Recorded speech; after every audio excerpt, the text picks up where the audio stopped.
नमस्कार। Offbeat one में आपका स्वागत है। मैं संजय उपाध्याय। खबर है AIMIM इसके राष्ट्रीय सुप्रीमो असदुद्दीन सिद्दीकी, जो लंदन से उन्होंने पढ़ाई की, बैरिस्टर रहे, उन्होंने करीब 2 महीने पहले पूर्णिया के कार्यक्रम में उन्होंने कहा था कि तेजस्वी प्रसाद यादव ने मेरे 4 विधायकों को झटक लिया है, माने उनकी झोली से खींच लिया है या आकर्षित कर लिया है, तो मैं उन्हें आगामी चुनाव में भीख मंगवा दूंगा। लेकिन अब हालत ये है कि वो तेजस्वी प्रसाद यादव के दरवाजे पर कई बार, मेरा मतलब ओवैसी नहीं बल्कि उनके महत्वपूर्ण व्यक्ति, राजनीतिक हस्ती अख्तरुल इमाम जो प्रदेश के अध्यक्ष है, कई बार तेजस्वी प्रसाद यादव के दरवाजे पर दस्तक उन्होंने दे दी है कि उनको AIMM को राजद में शामिल करवाया जाए।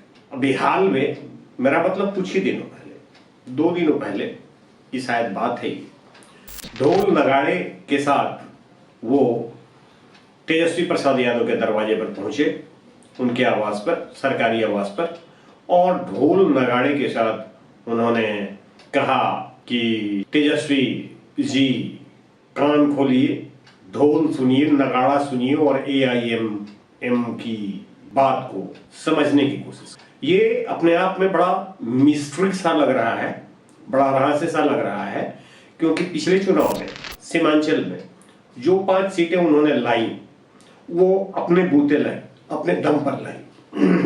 तो क्या इस बार AIMIM ये कमजोर हो गई है? 5 वर्षों में ही, 5 वर्षों में तो और मजबूत इसको होना चाहिए था।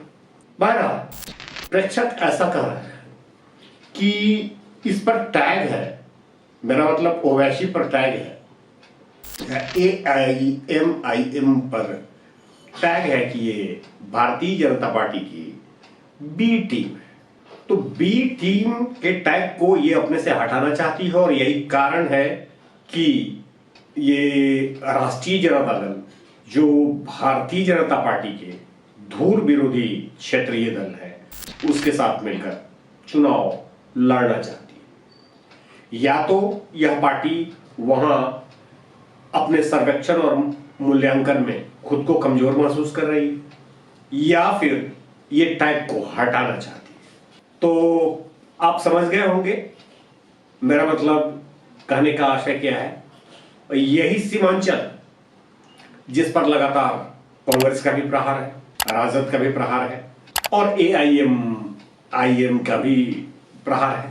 तो ये देखना बड़ा दिलचस्प होगा कि अख्तरुल इमाम, मेरा मतलब ओवैसी साहब को राष्ट्रीय जनता दल कितना तवज्जो देती है, और तवज्जो देने के बाद उन्हें अपने दल में या घटक में शामिल करती है।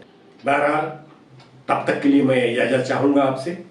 खबर अच्छी लगे तो इसे सब्सक्राइब करें, इससे मुझे खुशी होगी।